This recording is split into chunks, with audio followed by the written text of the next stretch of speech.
Olha aí, você que tá no canal oficial do Morning Show, pode se inscrever por aqui, ó. Esse é o caminho. Assim você recebe todas as notícias a toda hora, também pelo YouTube do Morning Show. Vai lá, ó.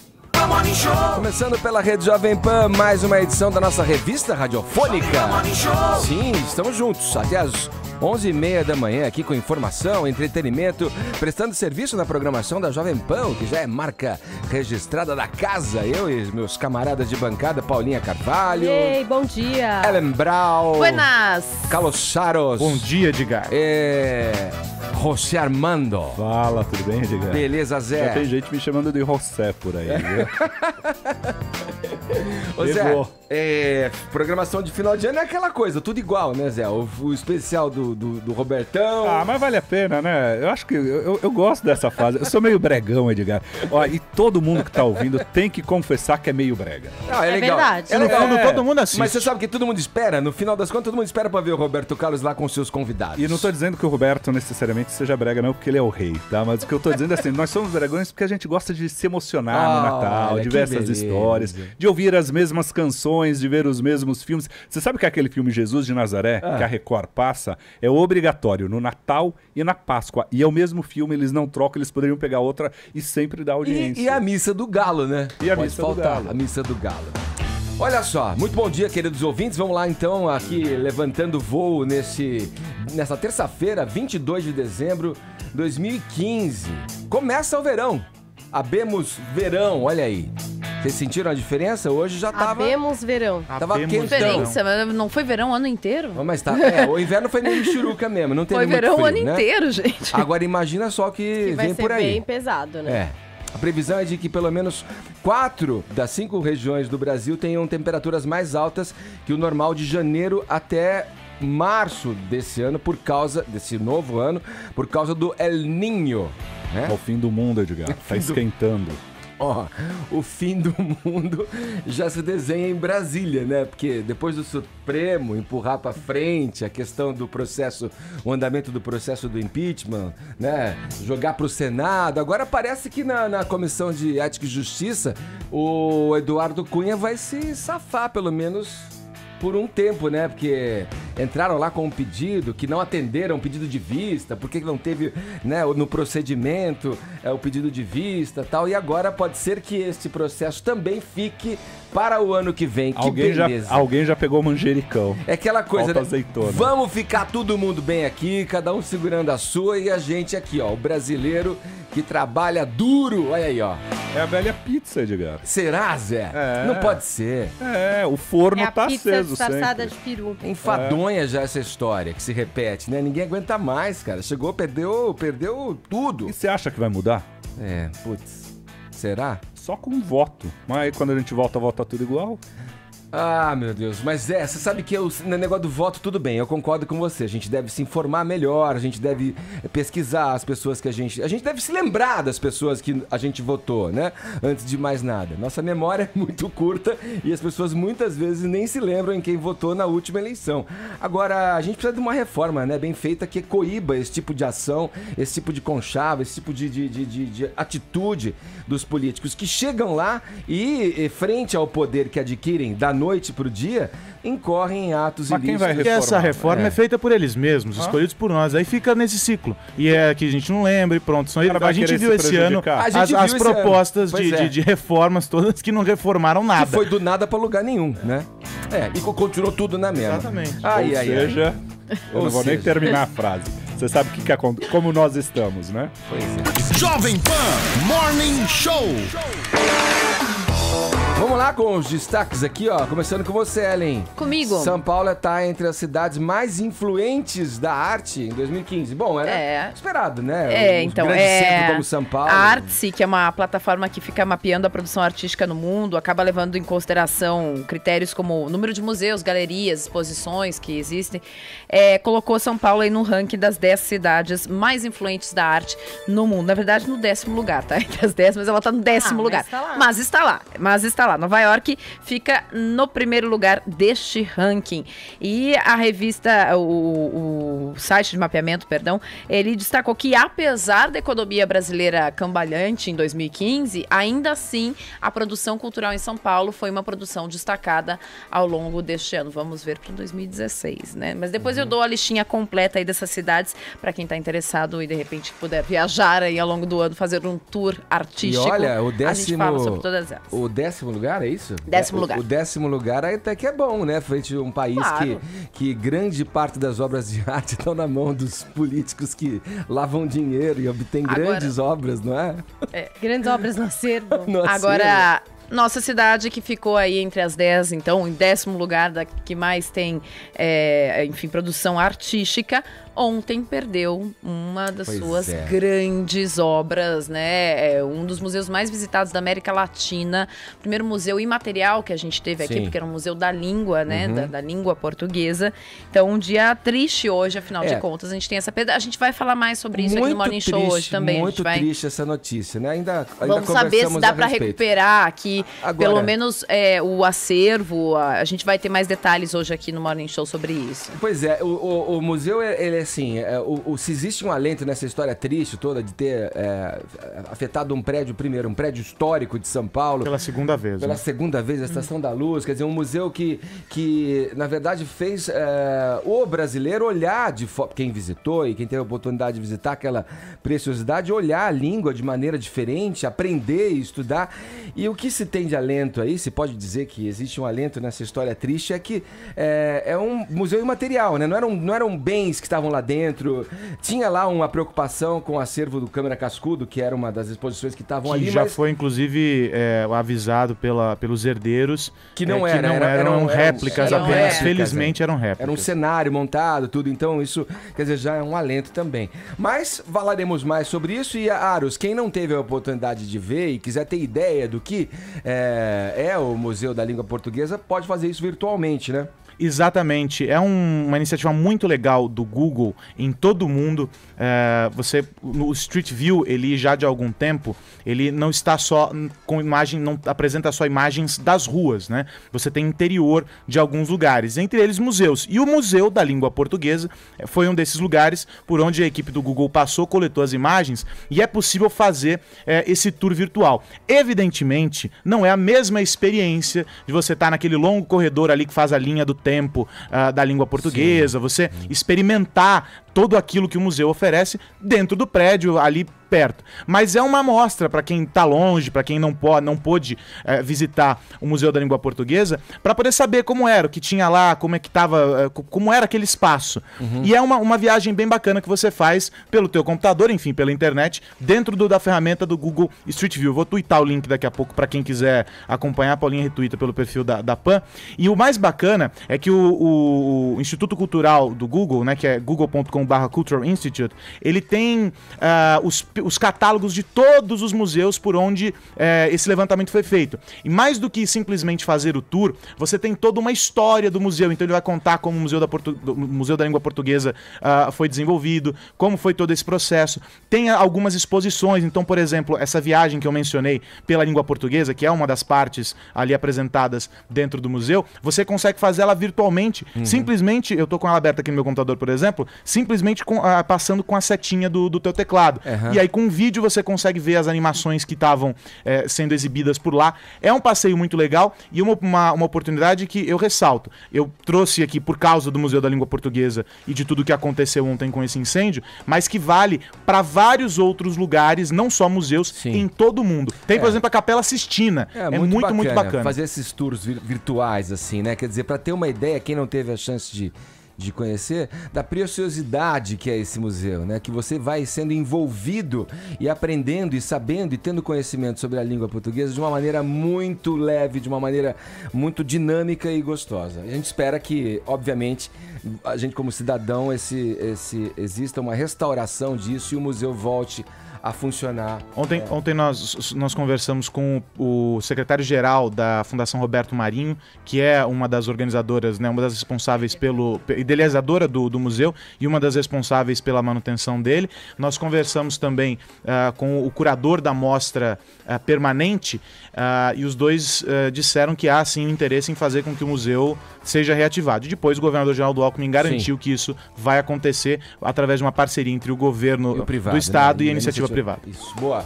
Olha, eles estão chegando aí, ó. Lá vem. Eita! Agora eu quero saber, hein? Oi? A gente falou um pouco ontem dos números da bilheteria internacional do Star Wars, né? Lembra, nos Estados Unidos foi bem... E aqui, quero saber. Então, até sobre a internacional, parece que caiu mais uns dólares lá na conta do Star Wars. E ele ficou assim, pau a pau com o Jurassic World na estreia mundial. Então, os dois estão contabilizando meio que a mesma coisa, 524,9 milhões de dólares na estreia mundial. Já consideram que, mesmo sem a China, que é o mercado onde Star Wars só vai estrear o ano que vem, já é a melhor aí bilheteria do ano mundial. Só que no Brasil, Edgar... E aí? Temos números. Quais são os números? É o seguinte, eu vou falar um número agora e depois durante o programa eu explico o que quer dizer isso daí. Por aqui foram... Foi mais que Mulheres ao Mar. Foi mais do que Mulheres ao Mar 2, não sei. Como é que chama o outro lá? Eu não vou falar, é esse o comparativo que a gente vai fazer depois, conversando sobre os números. Mas o número é 1,8 milhões de espectadores, tá? Você acha que isso é bom ou é ruim? Daqui a pouco a gente descobre se foi uma... Será que foi a melhor estreia do ano, Edgar, ou não? Aquele momento que o apresentador acaba com a reportagem, né? Tipo, destrói da notícia. Acho que foi ruim? Então daqui a pouco a gente vai descobrir isso durante o que seria arrum? Ô, José, Fala. Vamos lá, ligações perigosas. O que a gente pode esperar aí? Dia 4 de janeiro, a estreia aí, a Patrícia Pilar, Selton Mello. O trabalho tá absolutamente pronto. E aí a Globo, quem assistiu lá, fala que tá muito boa a série, que vai naquela pegada do horário das 11 horas, com um enredo mais ousado, com cenas Patrícia muito Pilar mais é uma ousadas. injustiça, né? Que é a foto dela no coquetel de lançamento? Como aquela mulher fica mais linda a cada momento da vida? Ela é muito bonita mesmo. Patrícia Pilar, maravilhosa, ponto. gente. Chega a ser uma Quantos injustiça. anos ela tem? 50, né? Não, nem Não, isso. não. Acho que nem Vamos isso. fazer Acho que é um Google. 47, entre 47 e 50 anos. Linda. Não passa disso. Patrícia Pilar é linda, é maravilhosa e é uma mulher intensa, né? Ela disse que se entregou bem às cenas. O Selton Mello e a Patrícia Pilar vivem, os personagens deles, eles são adeptos a jogos de sedução. E até, às vezes, jogos perigosos, porque envolvem os casais, envolvem outras pessoas nisso, né? E aí acaba machucando muita gente. E aí a Patrícia falou que, assim, todas as cenas, ela se entregou à ousadia, mas que foram feitas com muito respeito. Né? Bom, é o esperado, né? Que é o esperado, mas que na verdade é muito respeito ao telespectador, justamente para usar a sedução e não aquela coisa escancarada. Só que aí o que acontece? Estreia dia 4 de janeiro, logo depois de festa de final de ano, que é uma época que o povo vai mamar mais, vai esquecer de assistir a televisão, não vai lembrar. Não, é Réveillon, você nem lembra muito. Então a Globo vai intensificar o número de chamadas para apostar muito no Pra chamar as pessoas. Porque é a produção que abre praticamente o mês de novidades, ou o ano de novidades da Globo. Que aí depois vem o Pé na Cova, a próxima temporada, depois vem Big Brother Brasil, aí emenda tudo isso. Agora, Edgar, queria falar um negocinho a gente falou de ligações perigosas, eu falei de chamada. Repara, assista a Globo com muita atenção nesse final de ano. Você vai se surpreender com a quantidade nos intervalos de chamada da programação. Tem muito mais chamada do que propaganda. Algo bem diferente de anos anteriores na Globo. A Globo não colocava muito. Ela diminuía o intervalo, mas não botava se tanta juntar chamada. a crise econômica que afasta o anunciante com o desejo dela cada vez mais propagar os seus produtos, tudo, divulgar, inclusive, os produtos que estão migrando, que estão indo também para o digital, para outra plataforma, dá para entender isso, né, Zé? Mas você sabe que, essa equação bate, né? Eu peguei no final de semana, sábado, no meio da novela Regra do Jogo, chegou a ter intervalo comercial sem nenhum anunciante, só chamada. Chamada de programação de especial de final de ano, do ano que vem, menos anunciante. Vamos lá, pode interagir com a gente, viu? 56000-9009 é o nosso Viber. Não esquece de dizer o teu nome. E a cidade de onde você fala, porque se você não disser o teu nome, e a cidade de onde você fala, não dá para você entrar no sorteio final do nosso kit com a caneca e a camiseta aqui do programa. Isso, é isso. Qual o tema de hoje? Pergunta? Vai lá, Paulinha, qual é? É o seguinte, Natal tá chegando, mas claro que você deve já estar participando, quem sabe hoje à noite, de algum amigo secreto, né? Com as amigues, pessoa do trabalho, sempre rola aquele amigo secreto. E a gente quer saber, assim, uma indireta, qual o pior presente de amigo secreto que você já ganhou? Amigo secreto sempre tem desse mico. Vale tem. aquele, vale Você a vai lá, brincadeira, se do amigo da esmera, onça né? também, o amigo Se da onça. esmera e ganha. Não, qual o objetivo do amigo da onça é Amigo da onça é avacalhar. avacalhar. Mas o amigo secreto, a ideia é que o presente seja legal, mas as pessoas a pessoa avacalham acha mesmo que assim. ela tá arrasando. E você tem que fazer aquela Toda cara, vez, entendeu? eu não sei o que acontece, mas toda Você vez ganha um amigo par de secreto... meias, um par de não, meia. me dão 3 números a mais de tudo, pô. Vamos me dar calça, 3 números a mais. Olha. Camisa, 3 números a mais. Dureza. Bom, então vai, conta pra gente aí, ó. Tem kit do Morning Show com caneca e camiseta. Conta aí pra gente, um presente bem ruim. Pior presente de amigo secreto da sua vida, 56.009, 1009. Agora, 10h17, horário de Brasília. Padre, cantor, apresentador e escritor. Não foge dos temas polêmicos e vê na comunicação um instrumento para propagar a fé e a evangelização. Apresenta 3 programas na Rede Vida, a maior emissora católica do país. E já gravou 6 discos com mais de 500 mil cópias vendidas. O mineiro Juarez Pedro de Castro é o nosso convidado de hoje aqui no Morning Show. Bom dia, padre. Bom dia pra você, bom dia pra todos, viu? Tô muito feliz de estar aqui, viu? Prazer recebê-lo. Obrigado, sabe que eu escuto muito programa, viu? Eu escuto Olha. assim, escuta, eu faço um programa numa outra rádio, mas eu escuto antes aqui, velho. Pra ficar bem informado. Pra ficar bem informado, pra poder, isso mesmo. Esses assuntos que a gente traz todas as manhãs aqui, é uma delícia É fazer muito comunicação, trabalhar com comunicação. E é um movimento que dentro da... Já que a gente tá falando disso, dentro da igreja vem se fortalecendo cada vez mais, né? Eu tava aqui lendo uma reportagem que tem hoje mesmo aqui na internet sobre do padre Marcelo Rossi. Isso. E ele dizendo que se Jesus estivesse hoje aqui na Terra, ele estaria trabalhando com a comunicação. Com certeza, eu sempre falo que Jesus seria o maior tuiteiro que existiria, porque ele gosta muito de jogar essas palavras e deixar o pessoal assim, pensando mais tempo. Mas você sabe que é interessante que a palavra propaganda é um termo puramente eclesial. Na verdade, propaganda é um termo da igreja. É um termo em latim, propaganda é um verbo, um presente contínuo do latim. Propaganda é aquilo que se deve propagar. E a primeira vez que foi usado o termo propaganda foi dentro da igreja, por um órgão dentro da igreja chamado Propaganda Fidei. Porque a propagação da fé, ou seja, a igreja deveria usar a propagação da fé. Então, o termo propaganda, que hoje que o publicitário usa, ele foi cunhado dentro da igreja. Porque a função da igreja é propagar uma mensagem, que a gente chama de boa nova, boa notícia, que em grego deu evangelho, boa notícia em grego é evangelho, né? E então, é propagar, ou seja, quanto mais. Então, às vezes o pessoal fala, o padre, você é comunicador. Eu falei, todo padre tem que ser comunicador, todo padre. Senão não tem sentido, eu não fiquei padre pra ficar dentro de casa esperando alguma coisa acontecer. Quando eu fiquei padre pra anunciar aquilo que eu acredito, né? E se eu acredito, eu vou anunciar, eu quero que o outro tenha essa mesma alegria que eu tenho de ter encontrado alguma coisa que dá sentido à minha vida. Sim, faz total sentido o que você tá falando, mas é um movimento que vem Isso. recentemente Aí na você igreja. fala essa coisa da comunicação mais popular, usando isso, aí é verdade. De ser mais aí você tem razão. estridente, de ser mais... Não, e depois, você sabe que a igreja, olha que interessante, a igreja ela sempre usou meios, a igreja pecou com uma coisa, com a televisão, porque durante quase todos os outros meios de comunicação a igreja usou. Usou. Cinema a igreja usou muito. Existe até documento dos papas falando bem do cinema. O rádio a igreja usou. Olha que interessante, a igreja tem uma das maiores emissoras de rádio do mundo, que opera ainda em ondas curtas, ondas tropicais, ondas diabo a 4 de ondas que tem. O quê? A 4? O quê? O quê? A 4? De todas as depois dessa, padre, só colocando esse som aqui pra gente ouvir junto. Olha aqui, ó. Deixa eu falar.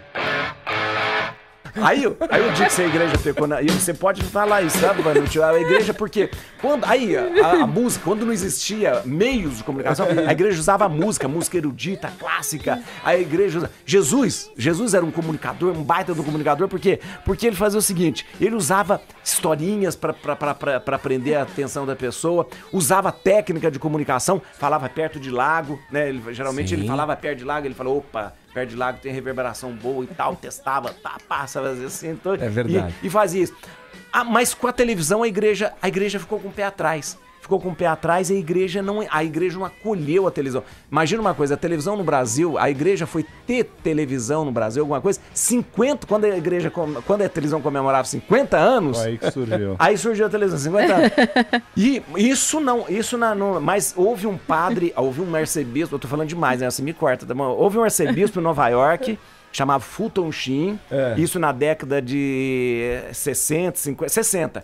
Ele foi o maior comunicador da história, porque ele tinha um programa em Nova York, na CBS, ele conseguiu dar, tipo, 100% de todos os televisores ligados no Fulton Sheen, que era uma coisa absurda. E o programa mais simples do mundo. Era ele com um quadro negro explicando as coisas. Simples assim. Simples, pronto. Você gosta de rock, padre? Gosto de rock. Já gravei. Sabe que eu gravei uma oração de São Francisco? É bonita a oração de São Francisco, pra mim é... E um ritmo de rock que na década de 70 os chamados Meninos de Deus gravaram, lembra uma coisa? Eu gravei essa mesma... É meio como o Highway to Hell que a gente tá ouvindo do DC. O padre, não, é né? É uma brincadeira que a gente tá fazendo aqui com você, porque eu acho que você vem com essa proposta. Você e outros tantos, Padre Marcelo. Como chama aquele de Minas também? É o conterrâneo? O Fábio, meu colega. O Isso. Fábio, depois tem o... Você sabe quem começou tudo isso? Foi o Padre Zezinho. O Padre Zezinho, aí quando o pessoal... o Zezinho começou aqui em São Paulo, ali no Jabaquara, onde eu fui padre também, no Santuário São Judas. Foi o primeiro a colocar uma guitarra dentro da igreja, e aí ele pediu o pessoal para dar as mãos na hora do Pai Nosso. Quando ele pediu para dar as mãos do Pai Nosso, o que fez? O DOPS cadastrou ele. Olha que loucura. O Brasil era uma loucura, não podia né? dar mão mesmo. Era no Brasil, estranho, né? Na época do DOPS. Hoje tá pior, loucura é pior de outras coisas, né? Então, por quê? Porque qualquer movimento que pudesse fazer com que as pessoas se juntassem, tivesse um pensamento igual, era visto meio esquisito pela ditadura. Subversão. Era meio subversão. Então isso que você falou é verdade. Padre, deixa eu te perguntar uma coisa. Essa eloquência com que a igreja vem trabalhando no que se chama de renovação carismática, assim, isso. Até que ponto isso, de fato, reverte dentro da cabeça dos fiéis como uma coisa boa? Eu vou explicar por que é a minha pergunta. Até que ponto esse circo, digamos, formado e montado para atrair pessoas e num primeiro momento atrai realmente os fiéis e as pessoas, também não tira a pessoa da introspecção que é inerente à palavra, que é inerente a uma elevação espiritual? Tem que ter cuidado pelo seguinte, porque senão a gente fica como tambor, né? Tambor você faz muito barulho, mas é vazio dentro, né? Então você bate o tambor é vazio. Tem que ter cuidado para que de repente, é um fio de navalha também, você não fique só no oba-oba, fazendo aquela coisa toda, e não traga o conteúdo que precisa. Uma coisa importante saber é o seguinte, o porquê que nós estamos fazendo isso? Por que eu anuncio o evangelho? Por causa de mim? Se for por causa de mim, paro hoje. Porque eu não...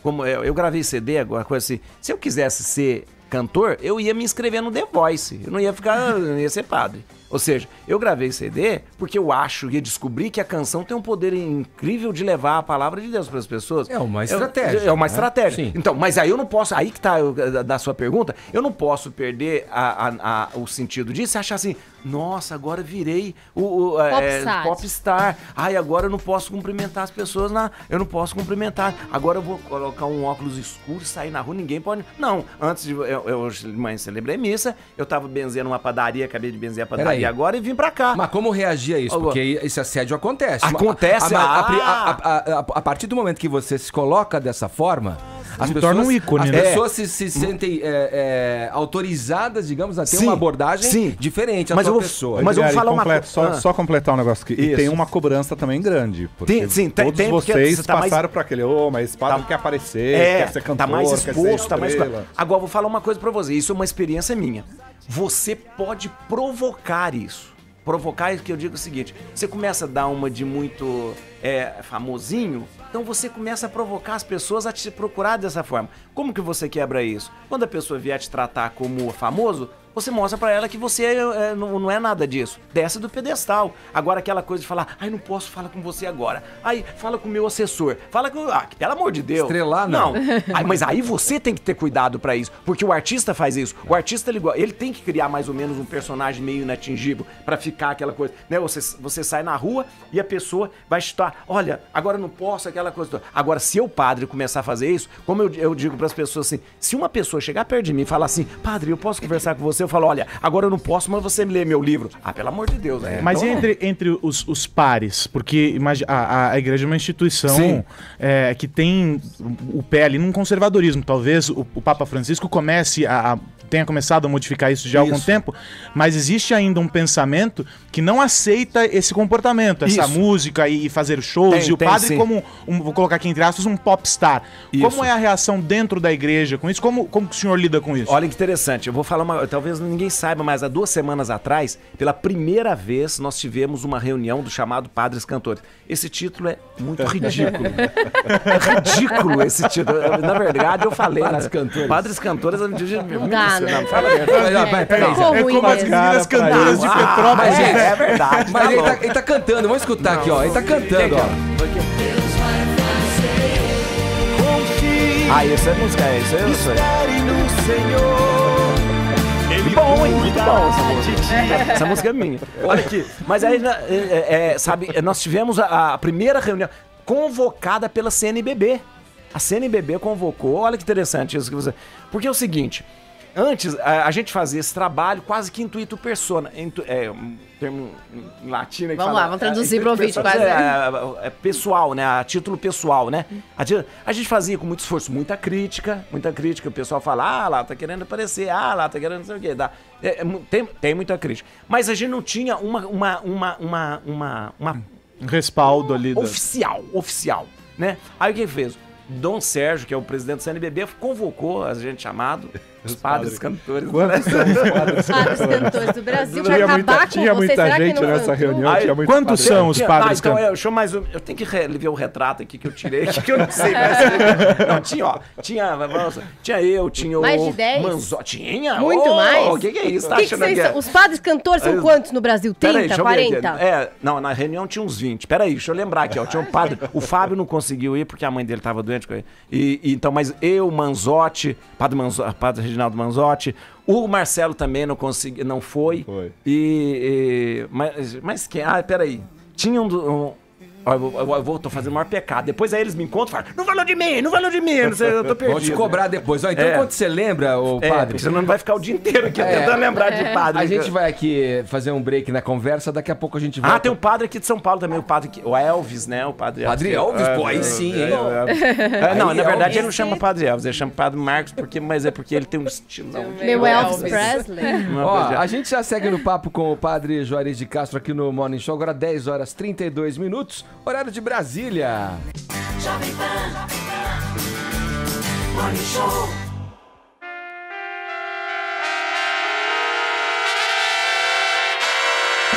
Antes de nada eu gostaria de explicar.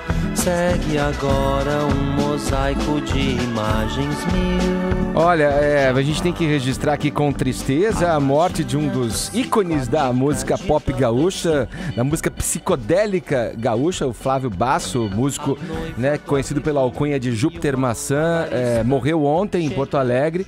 Ele que vinha, né, enfrentando problemas com alcoolismo, tudo, falência múltipla dos órgãos, levou à morte dele aos 47 anos. Ele que foi o fundador, integrante ali, formador, né, a banda TNT gaúcha, que saiu numa coletânea muito importante, Rock Grande do Sul, aqui em meados dos anos 80, em 85, para ser mais exato. Depois formou os Cascaveletes e já há algum tempo atuava como Júpiter Maçã. compondo e distribuindo músicas para vários outros compositores, entre eles o Vander Wildner, né, que era dos Replicantes, também outra banda seminal no rock gaúcho. Então o nosso registro aqui triste da morte do Flávio Basso, o Júpiter Maçã. E aqui a gente ouve um pedacinho de Marchinha Psicótica de Dr. Sup. E pra provar, minha querida, o meu amor tão radical, eu escrevi esta marchinha para tocar no carnaval. Vamos falar de economia agora. A Denise Campos de Toledo já veio até aqui ao estúdio para comentar, para a gente dar um parecer sobre a posse do novo ministro da Fazenda. E aí, o Barbosão. Estamos entre o céu e o inferno, é isso.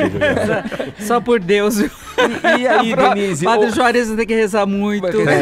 O mercado já mostrou uma reação não muito boa, o dólar subiu ali. Essa foi a reação imediata. Hoje o dólar está devolvendo, ele voltou a ser negociado um pouco abaixo dos R$4, mas teve o componente emocional. O mercado sempre faz isso. Ele dá uma exagerada de início quando tem algum fato aí mais relevante, depois acomoda as expectativas, o pessoal acerta as posições. Agora o fato é que Nelson Barbosa veio cercado de dúvidas, incertezas, desconfianças pelo passado dele.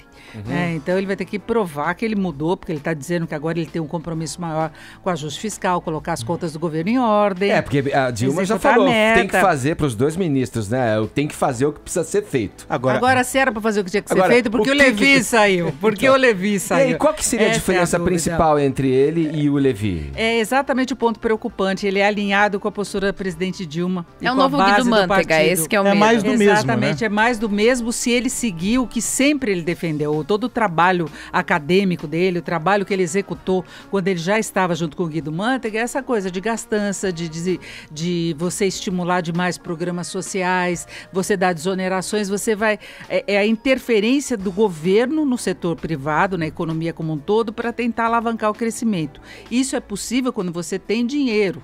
Isso não é possível quando você está com um rombo histórico nas contas públicas. E foi exatamente esse rombo que fez o Brasil ser rebaixado, perder investimentos, desorganizou toda a economia, fez a inflação subir. Então, é toda uma estratégia populista, que eles chamam de desenvolvimentista, que é muito nociva quando você não planeja direito. Isso deu certo, por exemplo, quando teve a crise internacional de 2008, 2009.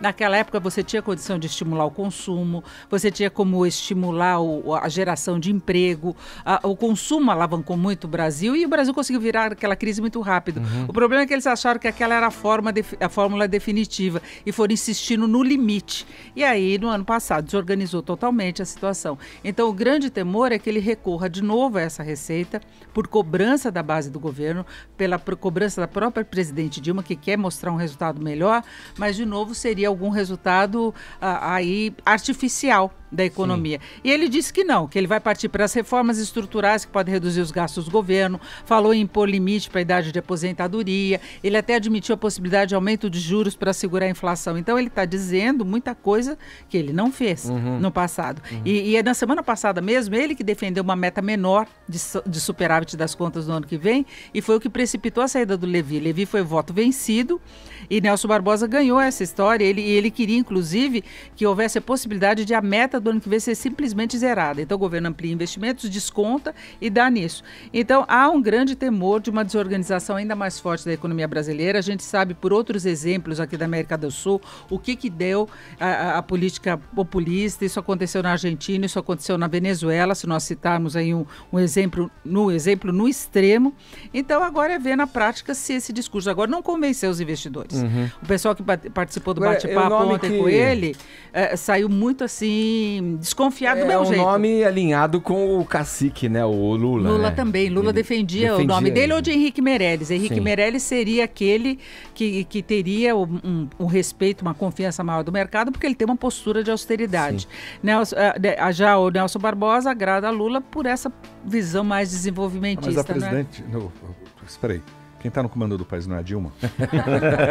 Sim, formalmente, né? Mas A tem os conselhos. influência. O grão-mestre. É o lado. Que lado é esse da força, Carlos Aros? É o lado errado. Grão-mestre. O lado errado. É um alinhamento político, né, Zé? Agora, de qualquer modo, né, Denise? Agora, não melhorou em nada a projeção muito ruim pro ano que vem, viu? Então, É isso que eu ia perguntar. Não mudou nada, aquilo dos indicadores todos se mantém, ou seja, é de ruim para pior, né? E ontem mesmo a Moody's falou que deve rebaixar mesmo o Brasil, e exatamente por toda essa confusão que a gente tem, essa recessão que avança muito rápido, desemprego, crise política, os desmandos do governo, a falta de governabilidade, por aí vai. Como é que é, padre? Deus nos proteja? Proteja, sim, olha, principalmente, ali, a gente fala, sabe, uma coisa que eu vou dar palpite também. Acha que eu tô aqui, eu vou dar palpite. Por favor. Pode, aqui é liberado. Na verdade, O senhor aplica onde suas finanças? É verdade. O problema é essa coisa que nós temos, esse medo. Eu sou de vocação liberal. Aliás, diz que mineiro não pode trair sua vocação liberal. E a gente tem muita confusão de achar que o liberal ele é o direitista, o reacionário e tal. Na verdade, essa coisa do intervencionismo na economia é a pior coisa que pode acontecer, porque tudo que o governo põe a mão dá errado. Você junta incompetência com corrupção, né? Então, incompetência com corrupção, você tá justamente, juntando. né? Tudo que o governo põe a mão, parece que tem dedo podre o governo, né? E principalmente alguns governos têm dedo e o corpo inteiro podre. Começa então Outros esse é um órgãos também. Agora, para de falar que Deus é brasileiro, ele anda de férias, né? Não. Essa questão aí foi fechada na escolha do Papa, Denise. Essa aí foi fechada na escolha de país, já deu eleição lá. Os argentinos também tinham essa máxima. Assim como a gente tem essa tradição no Brasil de dizer que Deus é brasileiro, os argentinos também diziam que Deus era argentino. Eu acho que com a escolha do Papa, essa questão foi fechada. E aí eles já estão mudando lá, já estão pegando um novo rumo, é isso. Denise, obrigado pelas suas informações aqui no Morning Show, aqui sobre economia, a avaliação da Denise na entrada do ministro Nelson Barbosa. Obrigado, Denise. Bom dia. Vamos lá, agora para o Rio de Janeiro, conversar com o Rodrigo Viga. O apresentador Luciano Huck vai desembolsar aí R$150 mil em multa por dano ambiental. Bom dia, Viga. O que aconteceu? Fala, bro, beleza? E aí, beleza, sangue? Como é que você fala? Como é que é? Fala sangue bom. Benção, padre. Benção, padre. Tô precisando. Maneira aí hoje que a gente tá com o padre aqui no estúdio, hein, rapaz? Benção, padre. Tô precisando. Deus abençoe a gente também, que a gente tá precisando. Depois... Tem direito depois a um confessionário, não? Tem, não por telefone, né? Porque não vale, né? Vai levar horas, viu? Ih, vou falar durante 2 horas, hein? Prepare o ouvido. Meu cara de show, deixa eu te dizer, meu camaradinho. A história é a seguinte. O nosso nobre Luciano Huck, ele tem uma casona, né? Um casarão, uma mansão em Angra dos Reis ali e tal. A rapaziada abastada aqui no Rio de Janeiro e São Paulo sempre pega lá aquela lancha de não sei quantos pés, né? Enfim, maior do que o pé grande do governador do Rio, Pezão, e vai passear por lá. Pois bem. E ele, na hora de construir a sua edificação na Ilha das Palmeiras, em Angra dos Reis, no sul do estado do Rio de Janeiro, andou cortando mais arvrinhas. Sabe como é que é aquelas arvorezinhas? Andou cortando e tal, passa o serrote aqui, uma machadada ali, coisa e tal, beriri, bororó. E sabe como é que é a vida de estrela, né? Tá todo mundo sempre focado, a estrela tá sempre no radar, e a rapaziada do IBAMA e do ICMBio flagraram, fizeram uma blitz, vamos dizer assim, na casa do Luciano Huck, e descobriram que eram matas ou árvores nativas que não poderiam ser degradadas, não poderiam ser destruídas. E agora abriu-se um processo na Justiça de Angra dos Reis contra o apresentador. Ele, como uma pessoa muito polida e também cheia da bufunfa, né, meu caro Edgar, chegou a um acordo com a Justiça do Rio de Janeiro para pagarem uma indenização por esse dano ambiental da ordem de R$150 mil. Olha, já tinha... Dinheiro aberto. É dinheiro aberto, claro. Eu já tinha rolado um quiprocó com relação a isso também, quando ele tinha ali cercado a praia, restringido o acesso na costa, ali onde fica a mansão da família, justificando que ali seriam criadouros de mexilhões, tudo, e as pessoas reclamaram. Eu não sei se esse bloqueio, se essa barreira continua lá, mas também era coisa... Pois é. Eu sei das arvrinhas. As arvrinhas foram embora e agora vai ter que pagar R$150 mil. Deve ser enfim, uma gorjeta pra ele, pra você também, né, de show? Você tá cheio da bufunfa, eu sei como é que é, enfim, 150 mil deve ser o supermercado pra ceia de Natal. Agora, distribua, né, padre? Divida, compartilhe, seja altruísta, por favor. Não queira só pra si, queira pra todo mundo. Eu queria me perguntar também sobre o Levi. O Levi eu não vou falar para não ser leviano, porque eu prefiro viver livre, solto e leve, meu caro Edgar. Valeu, Viga. Obrigado pelas informações. Rodrigo Viga conversando com a gente diretamente do Rio de Janeiro. Agora, Ellen, vamos seguir adiante com um assunto também muito importante de hoje, a respeito do... A gente falou já um pouco aqui no início do programa, do incêndio no Museu da Língua Portuguesa. E tem alguém na linha pra gente conversar, hein? Exatamente, já está conosco na linha o presidente da Academia Brasileira de Letras para 2016, Domício Proença Filho. Bom dia, Domício. Bom dia, tudo bom? Tudo bom. Dia triste para todos nós, né? É, uma lástima, uma perda grande. Pois é, esse foi, pelo que a gente tem aqui de dados, o primeiro museu imaterial que a gente construiu aqui no Brasil, um museu voltado para nosso idioma pátrio, e agora a gente tem, claro, há um alento aí de que boa parte do acervo era virtual, tem um backup e vai poder se restabelecer. Mas como é que a academia recebe essa notícia, avalia essa notícia, já que a gente tinha aí um dos museus mais visitados da América do Sul, esse Museu da Língua Portuguesa? A academia que tem, entre as suas cláusulas pétreas, o culto da língua e da literatura nacional, é a cláusula pétrea do nosso estatuto, né? E o museu, de certa forma, tinha uma parceria conosco. Nós estávamos estudando uma série de atividades conjuntas e a gente lamenta que isso tenha ocorrido, é uma perda bastante grande, mesmo não há como fugir ao lugar comum, né? Porque era um novo museu que inova na área, né? Na área de museus, um museu inovador e que dava uma visão ampla da língua portuguesa, na sua diversidade, na sua unidade na diversidade. Então, realmente, nós perdemos um espaço de forte presença da língua como conhecimento do povo, né? Todos os brasileiros sabendo que o Brasil é realmente um mosaico de línguas que se fundem e que dão essa coisa fantástica que é o português do Brasil, né? Garantidor de unidade nacional, enfim, uma perda muito grande, mas felizmente, como você disse, ainda com essa possibilidade de uma restauração e de uma volta, embora eu acredito que bastante difícil, bastante trabalhosa. Há alguma coisa que a ABL possa fazer para ajudar nessa reestruturação? Quer dizer, o governador de São Paulo, Geraldo Alckmin, já declarou hoje que há um interesse de refazer o prédio, enfim, mas isso vai precisar de uma parceria com a iniciativa privada também.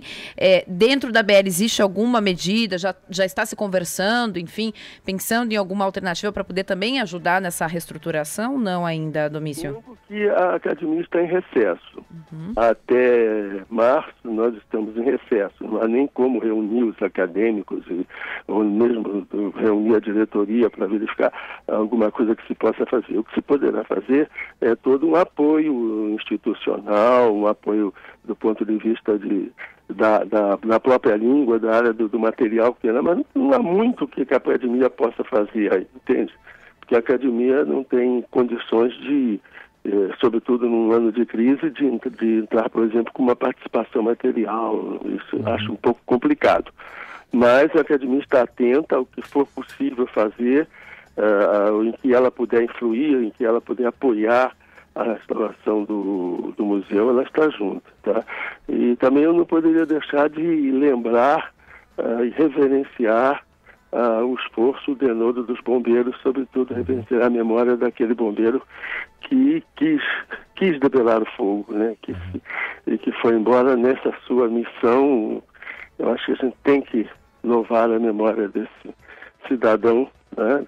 Dessa corporação que tentou de tudo e acabou falecendo no combate ao incêndio, com o empenho com todo o empenho, com toda a coragem. É um bombeiro civil que acabou falecendo durante o combate ao incêndio. Bom, a gente agradece a sua gentileza, presidente da Academia Brasileira de Letras para o ano de 2016, Domício Proença Filho. Obrigado por atender aqui o Morning Show. Um bom dia para o senhor. Eu fico à disposição de vocês. Obrigado. Ok. Bom, é triste mesmo, né? Agora, a gente vale lembrar, assim, que o governo do estado de São Paulo se diz que tem uma intenção de reconstruir, mas a gente tem que lembrar, por exemplo, que o Museu do Ipiranga está fechado por uma reforma... É 2022. Que nunca termina, auditório né? Então, quer dizer, o governador foi É. muito claro nas palavras, dizendo que buscaria imediatamente essa parceria com a iniciativa privada para reerguer, para reinaugurar e botar em pé novamente o Museu da Língua Portuguesa. Né? Eu vou dar um palpite aqui, mas a reconstrução deveria ser feita em outro lugar. Um prédio de mais de 100 anos não tem condições de abrigar um museu tão moderno como esse museu que era da língua portuguesa. Eu discordo, padre. Eu acho que era um lugar, sim, apropriado, num prédio histórico. Não, o prédio ele pode ser histórico, ele pode continuar, ele é um patrimônio, como é um patrimônio histórico, ele tem que ser conservado e tal. Mas é a segunda vez que esse prédio pega fogo. Perdeu-se um acervo enorme.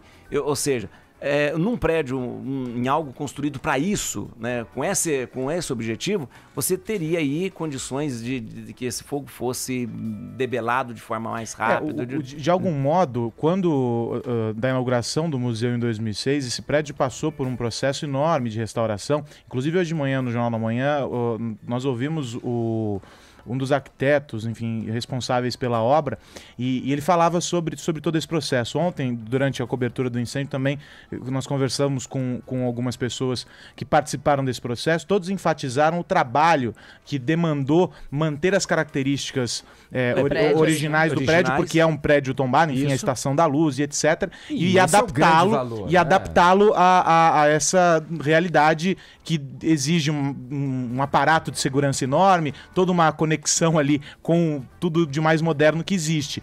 Agora, sem dúvida nenhuma, que isso vai demandar, se foram pelo menos 6 anos para fazer com que o museu estivesse de pé da primeira vez, a gente pode chutar mais tantos anos, sei lá, 6, 10 anos, para que ele volte a funcionar. Lembrando que o prédio, dessa vez, está numa situação muito pior do que estava quando o museu foi instalado da primeira vez. Mas você sabe, eu acho que a gente tem que olhar também para o seguinte lado. A junção do moderno com o tradicional é uma maneira mais inteligente de lidar com as demandas da atualidade. Eu acho que se você tomar, por exemplo, outros lugares onde a união é feita do moderno, da modernidade, das linhas arquitetônicas modernas com os prédios tradicionais e históricos das grandes cidades, quer dizer, talvez em São Paulo seja um dos poucos exemplos onde a gente tem essa junção feita de uma maneira tão assertiva, tão boa, né? A catástrofe só não foi maior porque o museu estava fechado. Era uma segunda-feira, dia de manutenção. Então, imagina você, um dos museus mais visitados da América Latina, né, com geralmente pessoas... por crianças. Em uma semana de férias. Numa semana de férias, então imagina, eu fico pensando sempre nisso. Tem um ouvinte aqui no Twitter que disse, olha, eu moro do lado do Museu do Ipiranga. Por aqui, quem mora do lado, pelo menos, vê que as obras, na verdade, nem começaram.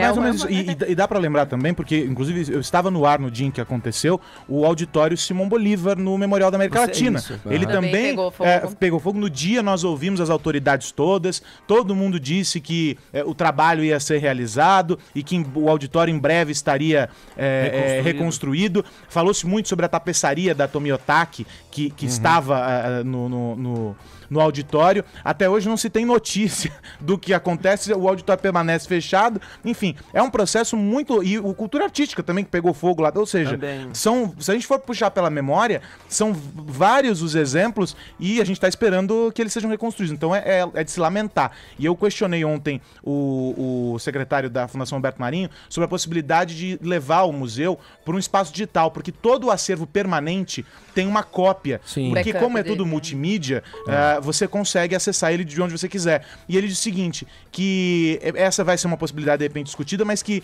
de imediato ela é descartada. Por quê? Porque a experiência do museu, ela está justamente em você ir até o lugar. Então faz parte o prédio, toda a construção. Claro. Levar isso para o mundo digital não faria sentido, é mais ou menos como ter a experiência daquilo que eu falei na abertura abertura do programa, de você ver pelo Google a visita do museu. Olha, vamos seguir aqui nossa conversa com o padre Juarez Castro.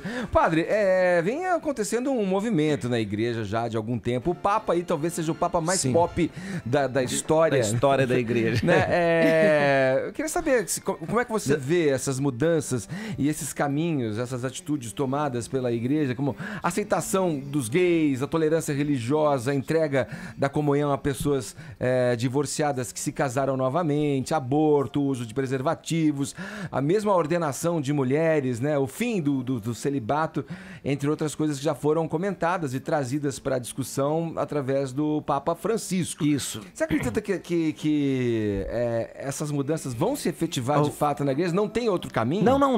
Deixa eu te dizer uma coisa. Tudo que o Papa Francisco, por incrível que pareça, tudo que o Papa Francisco trouxe pra gente é um pensamento da igreja que sempre foi apresentado, mas sempre foi apresentado de uma forma diferente. Talvez mais carrancuda, talvez um pouco mais de uma maneira mais impositiva. E o Papa Francisco veio justamente com as mesmas propostas, apresentando fazendo uma proposta. É interessante lembrar que toda a igreja ela muda muito, muito devagar. Tudo que a igreja caminha devagar. Caminha devagar até pela sabedoria. Uma vez eu perguntei um bispo por que a igreja caminhava devagar. Dom Cláudio me explicou o seguinte. Ele falou assim, quanto tempo dura uma tartaruga? Eu falei, uns 200 anos. E um coelho? E ele falou, um coelho deve ser o quê? Um ano. Então ele falou, então por isso que a igreja caminha devagar. Porque as mudanças são mais sábias e elas acontecem. Talvez a gente queria que fosse com uma celeridade, a palavra celeridade, com uma rapidez maior, porque o mundo caminha dessa forma. Mas a igreja, ela tem uma proposta. A igreja, o que nós vimos com o Papa, é que o Papa, ele trouxe a igreja muito próxima de nós, né, muito próxima, para falar com uma linguagem mais próxima a nós. As mudanças que a gente viu que o Papa fez, a questão da tolerância. A igreja sempre teve esse discurso em relação aos homossexuais. A igreja nunca excluiu ninguém da comunhão porque ela é homossexual. A igreja nunca excluiu alguém porque ela é divorciada. Mas também as pessoas se escondiam, né, sim, padre? Mas às vezes, o que é? Hoje existe uma liberdade maior em as pessoas se assumirem como são. Sim, né? Agora, uma coisa que acontece muito é o seguinte, a igreja tem um discurso, tem os seus documentos, mas acontece que na base o padre, ele é uma pessoa às vezes intolerante, ele é uma pessoa às vezes, e isso macula um pouco. Mas estamos falando do humano, né? O lado humano. E aí o que ele faz? Ele trata uma pessoa mal, ele trata uma pessoa que não deveria ser assim, e coisas acontecem. Muitas vezes a pessoa chega para mim e fala, padre, eu não posso, eu sou mãe solteira, eu não posso batizar meu filho. Eu falei, é claro, a igreja nunca proibiu isso. A gente tem 2 códigos de direito canônico. Um código de direito canônico foi feito em 1917, outro código de direito canônico foi feito em 1983. E no momento, o código de direito canônico é o código que rege a igreja nessa questão legal. Nunca se colocou ali que uma mãe solteira não pudesse batizar um filho. Nunca. Mas o que acontecia? Acontecia que o padre, na sua paróquia, de repente ele falava assim, você tem que casar para eu batizar. Eu sei, eu tô falando muito, mas é só para deixar bem claro assim. A gente retoma o bate-papo aqui. O pessoal tá vendo você na internet mandar eu parar de falar, tá vendo? Isso é pecado, padre. É pecado, padre. É isso que a gente sofre, ele padre. Pensa que tá no rádio e ninguém tá vendo? Vê lá. Fala que tem padre intolerante, é o nosso apresentador aqui. Vem falar que a igreja é intolerante, mas o nosso apresentador Edgar tá em pecado, Edgar. Os olhos que tudo vem, padre. Padre Juarez Castro conversando com a gente aqui no Morning Show, agora 11 horas 2 minutos, daqui a pouquinho a gente volta. Olha, esse padre fala pra caramba, viu? Nossa, Olha que mentira, gente. Ruim, olha, tá vendo? Olha que coisa. Imagina o sermão dele. Ele tava brigando com o Edgar. Aqui tinha que falar o quê, padre? Não, deixa eu falar. Eu falei pro Edgar, você você não vai falar. Essa semana, que 500 mil cópias e eu fui. Não, pera aí. Essa aqui é dos outros discos. Agora, esse disco, Jesus a Te Guiar, disco, velho, né, falar disso, né? Mas tudo o CD, né? Jesus a Te Guiar ganhou disco de ouro Ou seja, 3 semanas de lançado, aí venda superior a 50 mil. Ou porque eu não tô falando, porque hoje vender 50 mil CD é muita coisa. muita Eu ia dizer, coisa. é um mercado que, por exemplo, a música gospel já descobriu há muito tempo que compra, Isso. que o fã, ele compra Isso, a obra compra física, mesmo. não é pirateado, ele compra realmente, né? É verdade, disco pirata é ilegal contra a e é lei. pecado, Não, mas tem uma coisa interessante, o disco religioso, seja gospel, ele tem a questão até daquela coisa do simbolismo da coisa da religião, de ter um santinho, de ter uma coisa que a pessoa quer pegar. É um símbolo ali, né? Mas foi muito interessante porque quem fez a produção desse CD foi o Guto Graçamelo. Ele fez tudo. Gravei com o Guto e foi lindo. E, imagina. E eu quase morri. Me falaram assim, você vai gravar com o Guto? Eu quase morri. Eu falei, meu Deus, o Guto grava Roberto Carlos, grava aquela coisa. E aí ficou muito bonito, ficou muito terno, ficou muito bem feito, ficou muito assim, que fez com que o disco tivesse, assim, quando você ouve, você sente um carinho muito grande do disco. Então, foi disco de ouro, ganhei um baita de um quadro da Sony, um disco de ouro. Na verdade, aquilo não é de ouro, eu pensei que era de ouro, mas não é de ouro. Não é de ouro de verdade, o disco de ouro. Ô, padre, dourado. Sabe o que é? É que aqui- quando você prensa, antes, quando era o vinil, você fazia a prensa. isso, a Então eles prensa que pegavam era- a matriz, e dava pra pintavam de pessoa. dourado e entregavam pra pessoa. Isso aí, Nunca foi de ó. ouro. Esse aqui se assina pra dar de presente pra Nunca Paulinha. foi de ouro Vou, de verdade? Não. Vou. Que tristeza. Eu também achei. Ele é Aqui, a agora. matriz do Agora, vinil. deixa eu só tirar uma com curiosidade. spray Aqui, ó, dourado, O entendeu? disco de ouro fica com o senhor? E aí uma outra pergunta. Quero saber que Vendeu ouro lá que fica. 500 mil cópias. Esse dinheiro todo. O dinheiro, fica com o senhor? até agora eu não ganhei nada. Até agora, é uma coisa boa. Mas de pra onde lembrar. vai o dinheiro? Mas o padre pode ficar assim? O padre pode, eu posso reverter. Sim, não. É padre cantor. Assim. Não, o padre Eu vou canta. usar. O padre, não, eu não vou ficar. O que eu tenho que fazer? Eu tenho que reverter esse dinheiro pra alguma coisa também, né? Quando eu receber, vocês me chamam aqui de novo que eu vou falar quanto que eu recebi, porque até agora eu não. Mas dos outros discos, como funcionou isso? O senhor recebeu dos outros discos. E aí, Os quais trabalhos o senhor desenvolveu com geralmente aquele... a gente ou a gente destina ele pra algum trabalho, alguma coisa, e eu também fico um pouco, porque eu também tenho que viver. Claro. Né? Eu vou Então, ver você tem que viver, né? Isso. O padre é ser humano, incorre Isso. em erros também, como Também, a gente já claro, falou aqui e sou, tal. é. Como é que é o cotidiano do... Tenho curiosidade de saber. Antigamente os padres, pelo menos quando era pequenininho, tinha muito padre que morava no seminário, morava na paróquia, morava ali Ó, atrás minha da Eucaristia, como é, Não, da sacristia. Da sacristia. Onde que mora o padre? Não. O padre vai Hoje- pôr o lixo na rua também? Como é que é? Não, você quer saber a minha vida? Eu que cozinho, eu que passo, eu que lavo, eu que faço. Mas é uma opção minha. Olha, muito bem Mas lavada você a minha mora roupa. numa Sou paróquia, maior. não? A minha Muito bem paróquia, lavada. deixa eu explicar direito. A minha vida é um pouco Explica diferente. aí. Vamos lá. Eu trabalho numa paróquia chamada Assunção de Nossa Senhora, que fica aqui na Lorena. Aqui pertinho, aqui, na Alameda da Lorena, aqui embaixo. Eu tô falando aqui embaixo porque a gente tá na Paulista aqui, né, gente? E eu trabalho ali. Eu tenho um trabalho, sou responsável pela paróquia, trabalho ali na paróquia, e tenho um trabalho paralelo, que eu digo o seguinte, na comunicação. Por quê? Porque desde quando o Dom Cláudio me chamou para assumir toda a parte de comunicação, Dom Cláudio Humos, que era o antigo cardeal, eu assumi toda a parte de comunicação. A partir de... Deixa eu falar uma coisa. Eu nunca quis ser cantor, nunca quis ser nada disso. Padre, eu perguntei onde você mora. Você pera aí, deixa eu... rodeio desse Pera aí, pra e falar eu moro onde aqui, você mora? ó. Você acha que ele vai falar o Não, endereço eu moro aqui, dele? eu moro num Imagina. apartamento, moro sozinho, Sim. moro num apartamento. E aí o que acontece? Deixa eu explicar o que acontece. Eu tenho um programa 5 para 6 da manhã numa rádio. Eu tenho um programa depois 9h30 numa outra rádio. Depois eu tenho um programa, tudo ao vivo. Tem um programa ao meio-dia na televisão, na rádio, na Rede Vida.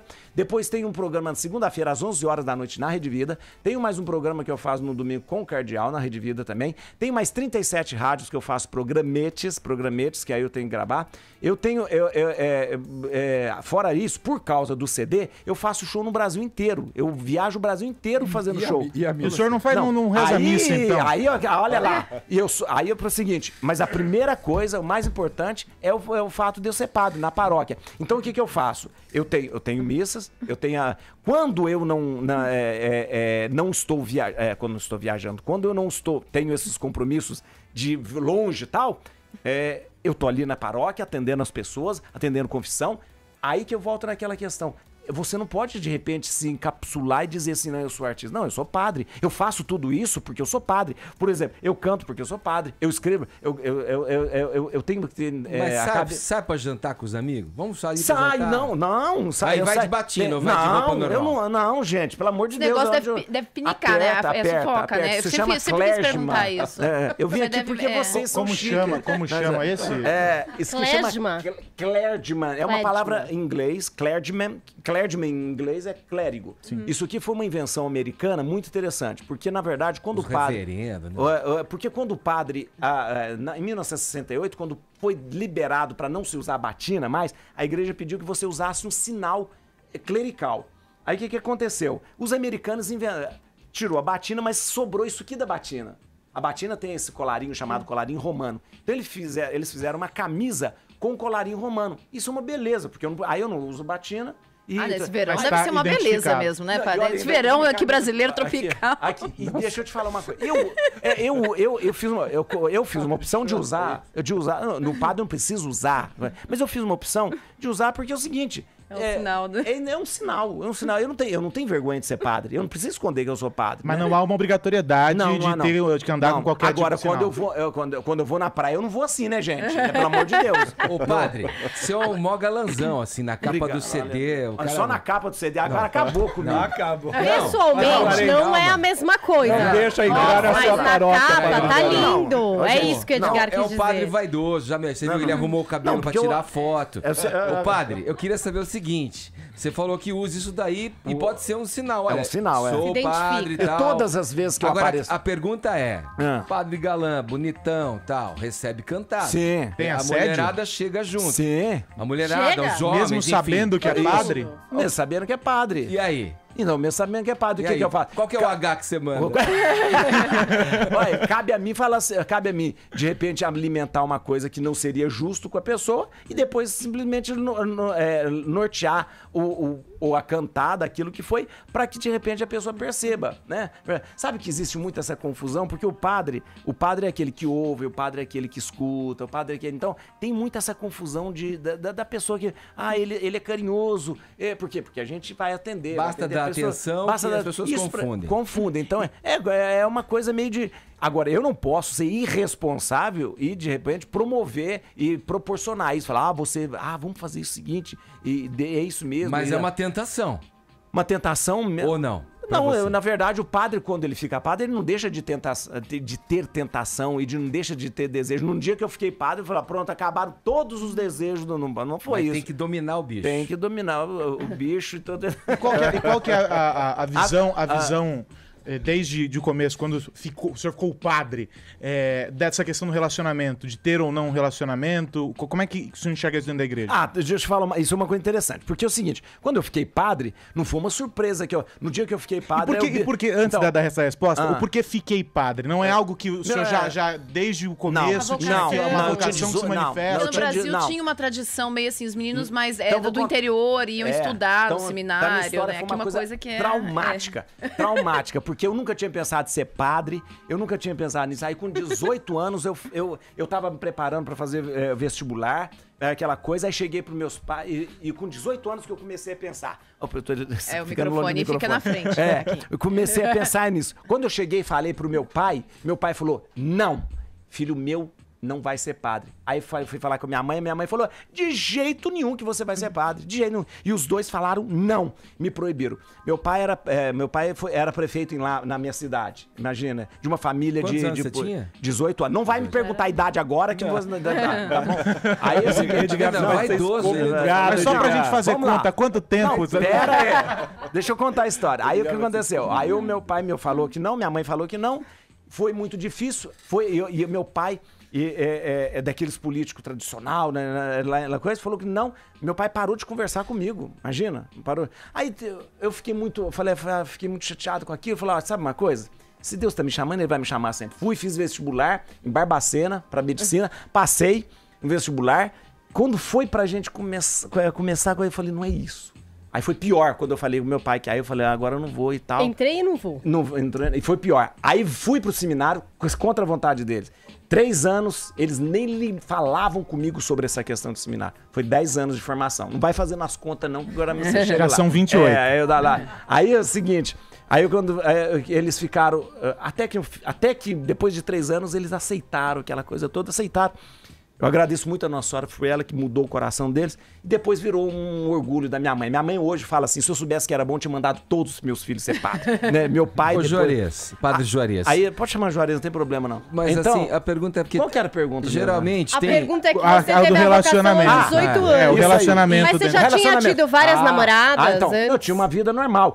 Isso que eu ia falar. A gente, no dia que eu me ordenei padre, que eu fiquei padre, não foi isso uma surpresa que o bispo falou, minha filha, olha, sabe, vou te contar uma coisa, você não sabia, você não vai poder casar. Não, Vira a página. Claro você já que não. sabia.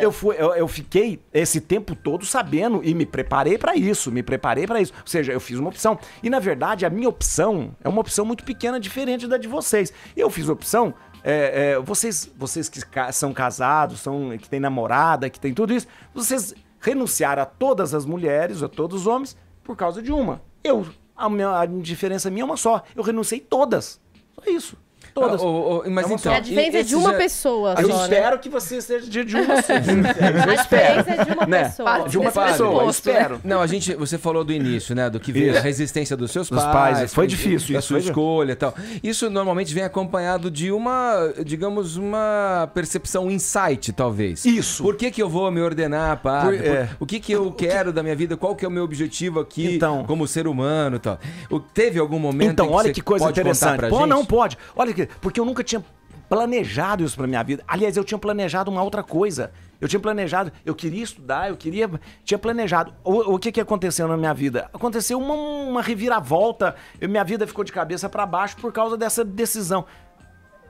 Aqui em São Paulo fala de ponta cabeça, né? De ponta cabeça, de cabeça. Mas aí eu sei da onde que foi ele me pergunta e não ficou olhando pra mim, mas tudo bem. Eu tô fazendo um monte de coisa, tô ouvindo tudo. Então pai. aí o que aconteceu?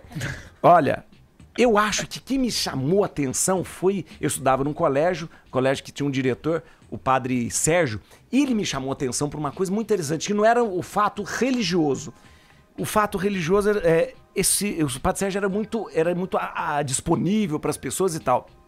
Sabe que um dia eu tava muito mal, aquela coisa toda, adolescente, aquela coisa toda, e o padre Sérgio estava passando no pátio de um lugar para o outro, cheio de pasta na mão, e ele era um colégio enorme, e eu cheguei perto dele com medo e falei assim, padre, eu precisava conversar. E ele falou, mas agora então? E ali no pátio ele começou...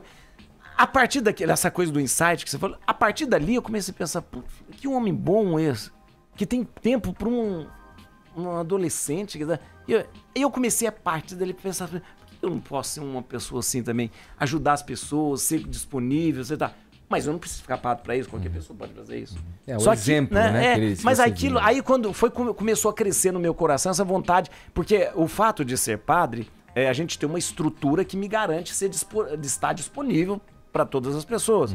E por isso que a gente, de repente, não casa, para estar disponível. Na verdade, o fato o celibato nem é uma negação à questão nem do sexo e nem do matrimônio. É uma questão da disponibilidade. Né? Nós não negamos o matrimônio, porque senão a gente não faria casamento. Se o padre fosse negar o casamento, ele fala, não, ninguém pode casar. Não, pelo contrário, a gente manda as pessoas... O senhor concorda, portanto, que isso interferiria no dia a dia do padre e é algo que deve ser mantido como sempre foi. Na verdade, então, mesmo a gente pensar nessas mudanças todas que a igreja propõe... Essa questão do celibato pode ser mudado, porque isso é uma norma disciplinar. Ela não tem fundamentação nem bíblica e nem teológica. Na verdade, a instituição definiu a partir do século IV, até o século IV não era os padres se casavam. Há críticas que dão conta de que isso é em decorrência de não dividir o patrimônio do Vaticano, aquelas histórias todas, não constituir família. Isso não procede pelo seguinte, porque isso não procede pelo seguinte, o nosso relacionamento com a igreja não é relacionamento de societário, né? Se fosse uma personalidade jurídica e eu fosse sócio dela, isso seria, os meus filhos teriam coisa. Mas nós não temos um relacionamento societário com isso. Então isso, na verdade, é mais propaganda. Sabe quem inventou isso, gente? Vocês sabem, na verdade, quem inventou isso? Foram os enciclopedistas. na verdade, a maior propaganda negativa da igreja foi feita pelos iluministas de Diderot, d'Alembert, esse pessoal mas Deus, é uma outra história pra gente conversar. Fala só pra dar uma parte aqui, que você falou dos iluministas, dos pensadores enciclopedistas da empresa e tal. Eu tenho uma raiva desse pessoal, você não imagina. Se for pra começar a falar, nós vamos falar até. Fica um pouco desconfortável, assim como grande parte dos pensadores do mundo todo, com relação a essa coisa do fechamento às 7 chaves da enciclopédia do Vaticano. Da biblioteca. Da biblioteca do Vaticano. Aí olha aí, ó. Muita coisa estaria ali de informação e é manipulada pela igreja para não chegar essa informação.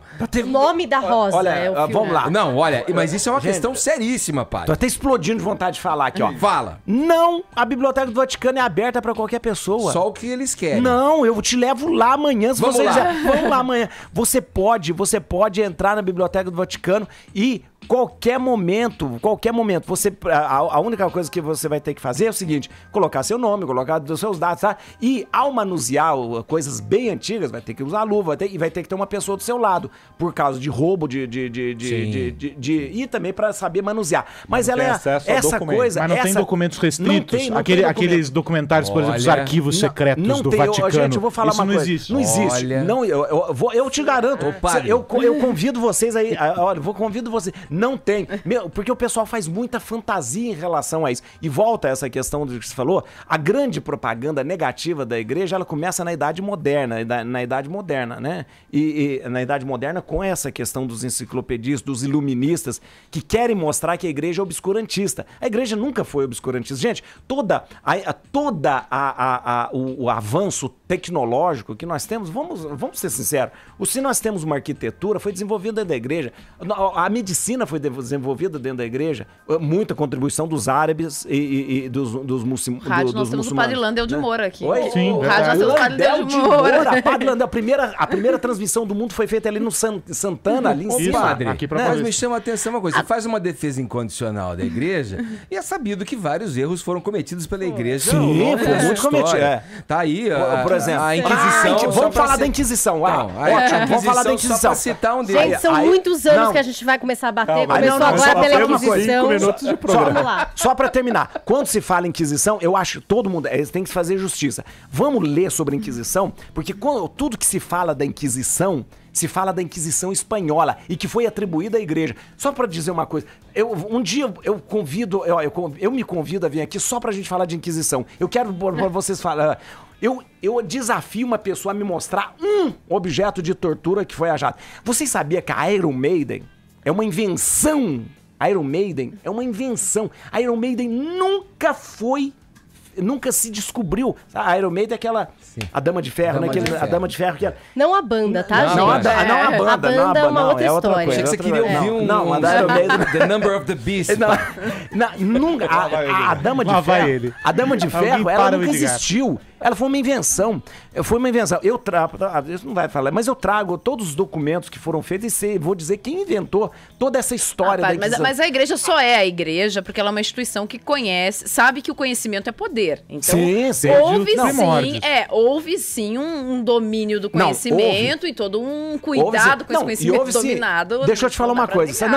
Houve. Mas essa coisa de falar que a igreja matava, que a igreja... A questão, vou voltar na Inquisição, que a igreja nunca condenou ninguém à morte. Nunca condenou ninguém à morte. Nos anais da Inquisição, que são na biblioteca do Vaticano que você vai procurar lá e você vai ver que nunca houve um... Agora, se você for pesquisar a Inquisição espanhola, que foi feita pelos reis Fernando e Isabel... E aí?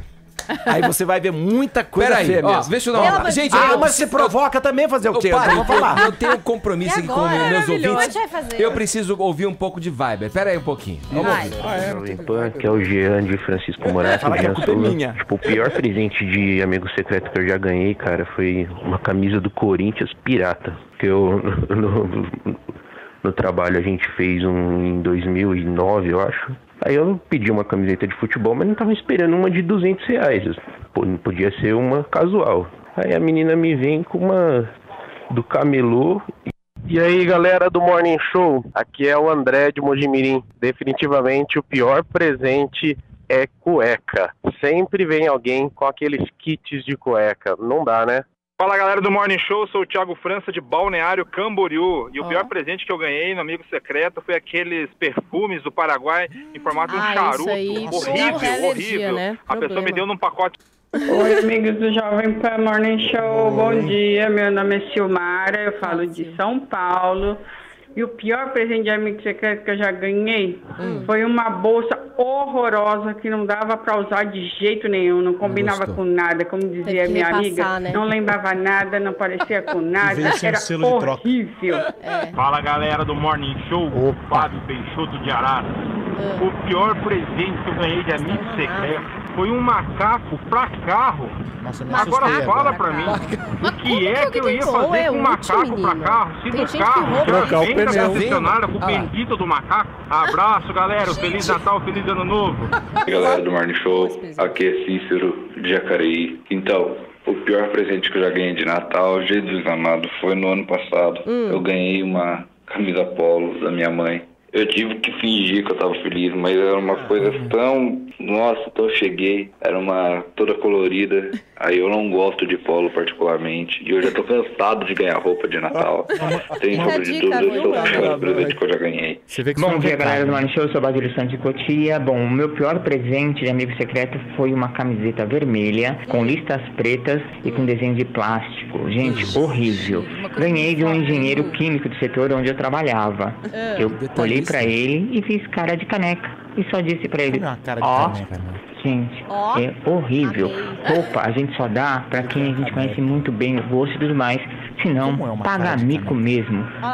Roupa de presente, gente. Bom dia, galera do Morning Show. Aqui é Eugênia de Piracicaba, tudo bem? Bom, é o seguinte, o pior presente que eu ganhei, olha, eu sou motociclista, curto Iron Maiden, AC/DC, pô, a galera sabe disso. E no Amigo Secreto, pô, teve um simpático que me deu um CD do Djavu com o bonde do forró, calcinha preta.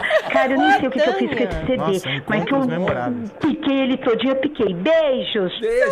Aqui é o Alexandre, moro na cidade de Canitário, interior de São Paulo. E o pior presente que eu ganhei de amigo secreto foi na 7ª série, onde eu ganhei uma perua de plástico dessa do 99. Eu já nunca fui de brincar de carrinho, imagina na 7ª série. Olha só. Sabe o que eu acho muito legal? Os nossos ouvintes só recebem presentes ruins. Dá, ninguém dá. Não, teve uma no Twitter que disse que deu. Disse que ganhou um presente bom, mas resolveu dar uma piranha que muda de cor no escuro. Gente, maravilhosa. Útil, né? Essa é... Ô, Aros, só pra... Vamos fechando a história. O Aros que cuida dessa história da tecnologia com a gente. Ô, padre, você falou aqui de rádio, tem não sei quantos programas de falou rádio. Falou de TV, falou do rádio, falou de cinema, falou de tudo, mas a internet ficou fora. E o senhor tem Twitter. O Vaticano, o Papa Francisco tem várias contas, né, em várias línguas, etc. Como que é hoje essa relação com o CIES na internet? E a gente falou da propaganda, mas era uma propaganda que partia da igreja para todo mundo e não tinha um retorno. As pessoas recebiam. Com a internet é diferente. É verdade. Essa relação funciona como e como é que isso deve ser para o próximo tempo? Que mudança a igreja deve promover para essa aproximação online? Rapidinho, quando a internet saiu das universidades, um dos primeiros sites, o primeiro foi feito no Vaticano. Então, o Vaticano já sinalizava que queria usar. O próprio Papa, né, o Bento XVI, já pedia para que a igreja usasse muito a internet, muito. E o Francisco, ele veio usando muito, e essa é uma recomendação para que a gente use muito, muito mesmo a internet como uma forma de evangelizar. Eu tenho... Tem um perfil no Facebook, tenho Twitter? Perfil no Facebook, Twitter, todas as coisas eu tenho lá. Snapchat, você tem? Não, Snapchat eu acho... maravilhoso. Não, esse dia, ontem, uma pessoa foi tirar uma foto comigo no Snapchat, ficou quase 1 minuto pra tirar. Eu falei, quantos segundos vai ficar isso aí? 6. Falei, que porcaria é essa? Eu perco 1 minuto pra tirar uma foto pra ficar 6 segundos. Olha, você tá falando, tá do lado da pessoa que tá falando uma coisa então pra que tira foto da gente? Pra ficar um segundo? O pessoal vê, depois apaga, entendeu? Eu não vou ficar perdendo tempo pra tirar foto. Mas eu vou fazer um convite. Ele não falou que queria voltar aqui pra falar da Inquisição? Vão. Sim. Eu vou convidar ele pra vir conversar com a gente na volta das nossas férias sobre um tema polêmico. Ai. Você sabe que vai sair esse filme Spotlight segredos revelados. Já falei aqui. Michael Keaton, grande elenco, Mark Ruffalo, Rachel McAdams. E o que é? A história dos jornalistas do Boston Globe que revelaram os casos de pedofilia na Igreja Católica. Isso é interessante. Isso. Então... Vamos já convidar o padre para em janeiro vir debater esse assunto que é bem polêmico. Vamos. Todo mundo assiste nas férias. Vai sair em 7 de janeiro aqui no Brasil. Mas quando que vocês vão voltar de férias? A gente volta no dia 18 de janeiro. Tudo de férias, gente? Opa, de férias. O padre, a gente precisa descansar muito, mas depois a gente vai vir discutir Inquisição. Padre tem férias? Tem, pelo direito, cara, não teria 30 dias. Eu tenho mais de 8 anos que eu não tiro férias. Eu não tiro, acumulado. É verdade. Foi na justiça depois. Tá vendo? Aqui, ó, olha aqui, ó. Olha a música aqui, ó. Vamos lá, deixa eu ver. Quer cantar junto, padre? Vou cantar, o pessoal tá vendo. Vamos lá, então. Canta e eu vou fazer um Snapchat. Vai, pra durar 6 segundos, né? Isso. Pra fechar o programa, padre. Não, pode escutar. Eu vou tirar... Não, vou tirar... Vai cantando que eu filmo. Não vou cantar não, gente. Pelo amor de Deus, eu só canto com cachê. Só canta com cachê. Pô, padre, essa aí foi demais, hein? Bom, olha só, a gente conversou com o padre Juarez de Castro aqui no Morning Show. Ele que... Só canta com cachê? Só canta com cachê? Só com cachê. Aliás, quanto é o cachê do padre? Pra cantar, pra fazer pra cantar, não. Não, mas isso você fala lá com o pessoal. Liga depois. Vai negociar, no site www.padrejuarez.com. Jesus a te guiar. É a faixa que a gente tá ouvindo aqui, é o CD também do padre Juarez de Castro. Padre, obrigado pela tua muito presença obrigado. aqui. Feliz Natal pra vocês, Feliz Natal pra todos, viu? Feliz Natal mesmo. Desculpa ter falado muito, viu? Aliás... Era pra gente ter falado do Natal. Sabe de uma coisa? Outro dia eu falei aqui... Vamos falar do Natal. Não, a gente pode gastar em janeiro a gente já pronto o programa de Páscoa, né, gente? Acabou. A gente vai gastar um minutinho para falar do Natal, acho importante. Eu vinha conversando aqui porque esse é um momento, uma época em que muito se consome, as pessoas esquecem, para os cristãos, esquecem o motivo principal, primordial do Natal, né? E que talvez essa crise financeira force um pouco as pessoas a se voltarem para o real intuito da data. Isso, né? É verdade, não, é verdade. Sempre tem um lado bom, né? Até na crise tem um lado bom. Pode deixar sua mensagem de Natal, então, O interessante é que a gente não pode deixar de comemorar e celebrar o Natal, seja da maneira com que você celebra, da maneira com que você fazendo festa ou comemorando do seu jeito, mas lembre mesmo, é um tempo bonito. É um tempo bonito em que Deus faz com que o céu desça a terra. É Deus que nasce no meio da gente. É Deus que nasce. E a mensagem mais bonita do Natal é a mensagem da manjedoura. Jesus está ali, de braços abertos, para me dar um abraço. Ele quer me acolher. É isso que o Natal é. É um Deus escondido numa criança que quer me abraçar. Feliz Natal pra você. Tá certo, olha aqui, o padre, então, Juarez de Castro conversando com a gente. Obrigado pela tua presença aqui, viu, padre? Obrigado. Olha aqui, o ganhador do nosso kit com a caneca e a camiseta do programa é o Peixoto, que levou um macaco de presente, macaco de carro, macaco pro carro. Ele falou, mas como é que eu recebo um presente desse se o carro já vem com o macaco? Então a gente vai dar o prêmio, o kit do Morning Show. Eu sei que você já tem uma caneca, mas você vai ganhar outra caneca. O Peixoto de Araras participou. Obrigado a todo mundo que mandou mensagens de voz aqui pelo nosso Viber. A você que interagiu também pelo Twitter. E é isso aí. Amanhã a gente volta aqui na programação da Jovem Pan. Vamos ficando por aqui. Tchau, Paulinha. Tchau. Até amanhã, hein? Até. Tchau, Ellen. Tchau, tchau. Falou, Aros. Um abraço, Edgar. Tchau, Zé. Valeu, Edgar. Até amanhã. Olha aí, você que tá no canal oficial do Morning Show, pode se inscrever por aqui, ó. Esse é o caminho. Assim você recebe todas as notícias a toda hora, também pelo YouTube do Morning Show. Vai lá, ó.